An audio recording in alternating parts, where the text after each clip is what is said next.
Hello दोस्तों, मेरे YouTube channel में आपका स्वागत है। मेरे पिता नौकरी से रिटायर हो चुके थे। उनके कोई दूसरी औलाद नहीं थी, इसलिए मेरा लालन पालन बहुत ही लाड प्यार से हुआ। पढ़ाई लिखाई में भी मैं होशियार थी। डांस सीखने का भी मुझे शौक था। मैं कद काठी की अच्छी और रूप रंग में भी खूबसूरत थी। एक बार शहर में डांस का कंपटीशन था, मैंने भी उसमें हिस्सा लिया और मैं उसे जीत गई। सब लोग मुझे बधाई दे रहे थे। उसी समय जय मेरे पास आया और बधाई देते हुए कहने लगा, मिस प्रिया, मैं मुंबई से आया हूँ। अगर आप फिल्मों में काम करना चाहे तो यह रहा मेरा कार्ड। मैं यहीं एक होटल में ठहरा हूँ। मेरे मन में फिल्मी हीरोइन बनने के ख्वाब पहले से ही करवट ले रहे थे। मैंने सोचा भी न था कि फिल्मों में जाने का मौका मुझे इतनी जल्दी मिले। मैं रात भर जय का कार्ड लेकर सोई। अगले दिन दोपहर होते होते ही मैं उस होटल पहुंची। क्या लेंगी, ठंडा या गरम? जय ने पूछा। ठंडा लूंगी, मैंने कहा। जय ने वेटर को ठंडा लाने का ऑर्डर दिया। इस बीच उसने मुझको कई एंगल से देखा। जय ने मेरी आंखों में देखते हुए कहा, मिस प्रिया, मैं यहाँ फिल्मों के लिए नए चेहरे की तलाश में आया।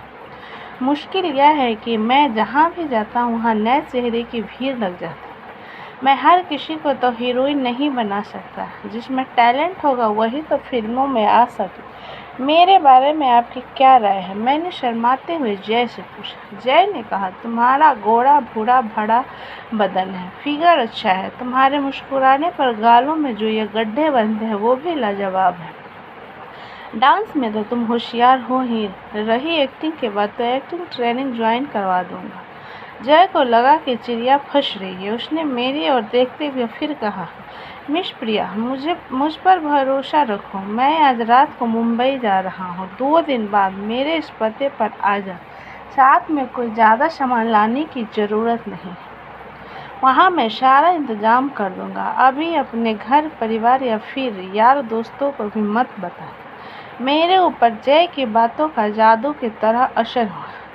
मैं अभी से अपने आप को फिल्मी हीरोइन समझने लगी थी। मैंने मन ही मन तय किया कि मैं मुंबई ज़रूर जाऊंगी। रही माँ बाप की बात तो ढेर सारी औलाद आने के बाद सब ठीक हो जाएगा।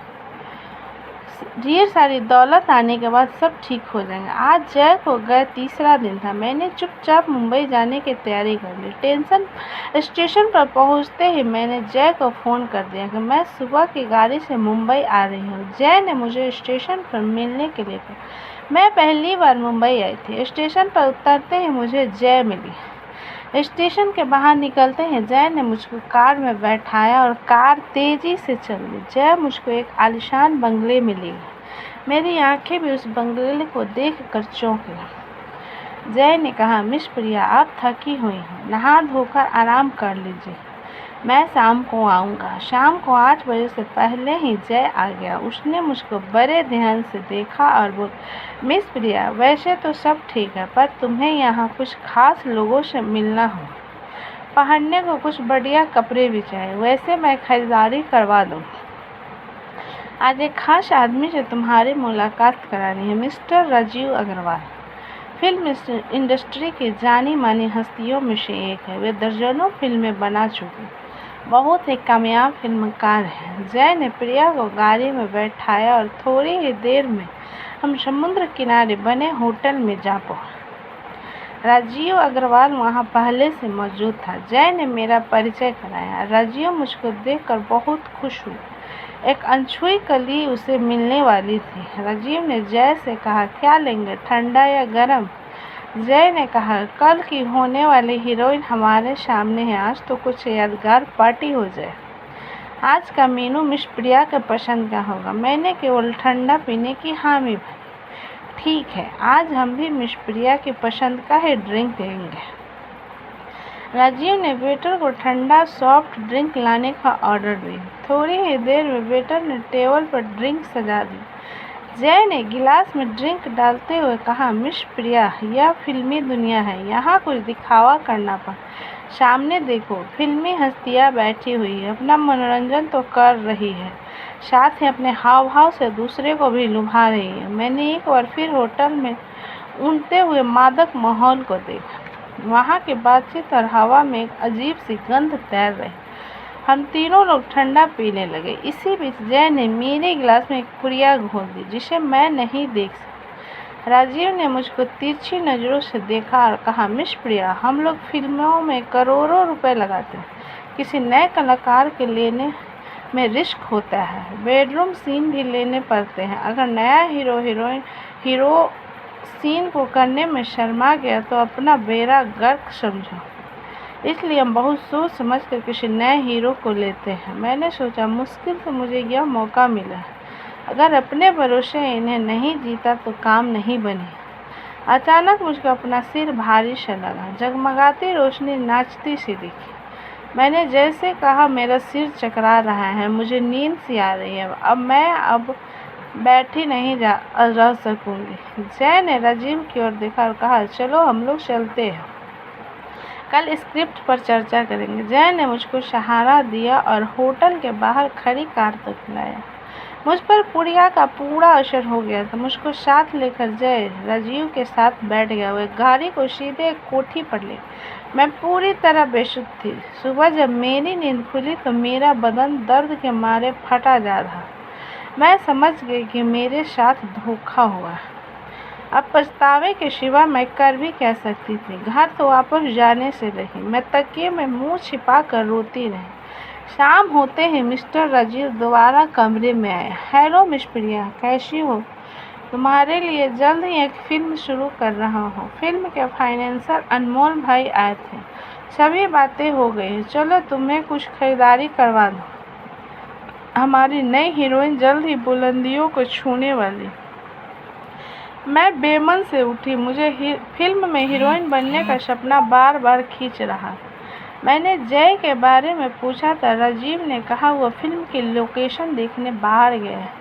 इस फिल्म की शूटिंग विदेशों में भी होगी। मैं जब रात को लौटी तो मेरे पास नए फैशन के कपड़े थे। मैं अपने आप को फिल्मी हीरोइन समझने लगी थी। इसी तरह राजीव के साथ पूरा महीना निकल गया। मैं रोज़ रात को राजीव के साथ सोती। एक दिन राजीव ने मुझसे कहा, प्रिया, मैं फिल्म के सिलसिले में बाहर जा रहा हूँ। इसी बीच अनमोल भाई आएंगे, वहीं फिल्मी ट्रेनिंग भी दिलवाएंगे। मेरे लौटने पर फिल्म का भव्य मुहूर्त होगा। अनमोल भी मुझको फिल्मी ख्वाब दिखाते रहे। इसी बीच ना तो जय लोकेशन का देख कर लौटा और ना ही राजीव विदेश से। जो खेल जय मेरे साथ खेलता रहा था वही खेल अनमोल ने भी खेला। मुंबई आने पर मैं पहली बार 2 दिन तक अकेली रही। दोपहर का समय था। मैं चिंता में डूबी एक मैगजीन पलट रही थी कि बाहर की घंटी बजी। मैंने दरवाज़ा खोला तो दरवाजे पर कुछ दादा टाइप के लोग खड़े थे। उन्होंने मुझसे कहा, मैडम, ये कोठी खाली कर दीजिए, इसका एग्रीमेंट ख़त्म हो गया है। किराए पर थी। मैं कहाँ जाऊँ? यहाँ तो मेरा कोई भी नहीं है। मिस्टर राजीव और अनमोल भाई को आ जाने दीजिए। राजीव और अनमोल अब कभी नहीं आएंगे। और जय, देखिए मैडम, जय आपको कहाँ मिलेगा? वह तो नए चेहरे की तलाश में पूरा हिंदुस्तान घूम रहा होगा। देखिए, मुझे कुछ तो समय दीजिए। यहाँ मेरा कोई नहीं है अपना। कुछ इंतज़ाम करती हूँ। आपकी बड़ी मेहरबानी होगी। ठीक है, हम आज दिन का समय देते हैं, कल इसी समय आएंगे। अगर यहाँ से नहीं जाओगी तो धक्के मारकर तुम्हें बाहर निकाल दें। यह मुंबई है, मुंबई। ध्यान रखना मैडम। मेरे पैरों से ज़मीन खिसक गई। मुझे ध्यान आया कि इसी बीच मिस टीना से मेरी मुलाकात हुई थी। उसने कहा था कि जब ज़रूरत हो मुझे याद करना। टीना का कार्ड मेरे पर्स में था। मैंने फ़ोन किया। मैं प्रिया बोल रही हूँ। ओ प्रिया, कैसी हो? बोलो, क्या बात है? मैंने रोते रोते फ़ोन पर सारी बात बता दी। टीना ने कहा, मैं जानती थी कि एक दिन तुम्हारे साथ भी वही होगा जो मेरे साथ हुआ था। यह अच्छे भले घर की लड़कियों को फिल्मी दुनिया के ख्वाब दिखाते हैं। तुम्हारी तरह मैं भी इस जंगल में फंस गई थी। हीरोइन तो नहीं बन सकी, लेकिन कॉल गर्ल जरूर बन गई। मैंने जय के साथ तुम्हें पहले दिन ही देखा था। मुझे भी यही जय का बच्चा हीरोइन बनाने के लिए लाया था। अब मैं घर के रही ना घाट की। तो ऐसा कर, मेरे पास आ जा, मेरे रूम पार्टनर बन जा। शाम को मुझे कहीं निकलना है। फ़ोन आते हैं, समझ गए ना। फिल्मी सेटिंग पर चलना है। मेरी और तुम्हारे जैसी ना जाने कितनी ही लड़कियां इस माया नगरी में आ गए और कितनी ही आने वाली हैं। यह सिलसिला कब रुकेगा कहा नहीं जा सकता। आज भी जय जैसे कई दलाल फिल्मी हीरोइन बनाने के लिए नए चेहरे की तलाश में हैं। मैं मन ही मन अपने आप को कोस रही थी। तो दोस्तों, आपको यह कहानी यहीं पर ख़त्म होती है। आपको कहानी कैसी लगी हमें कमेंट करके ज़रूर बताइए। अच्छी लगी हो तो प्लीज़ लाइक करें, सब्सक्राइब करें एंड शेयर करें। कहानी अच्छी लगी हो तो प्लीज़ चैनल को सब्सक्राइब करना ना भूलें। अपना कीमती समय देने के लिए धन्यवाद।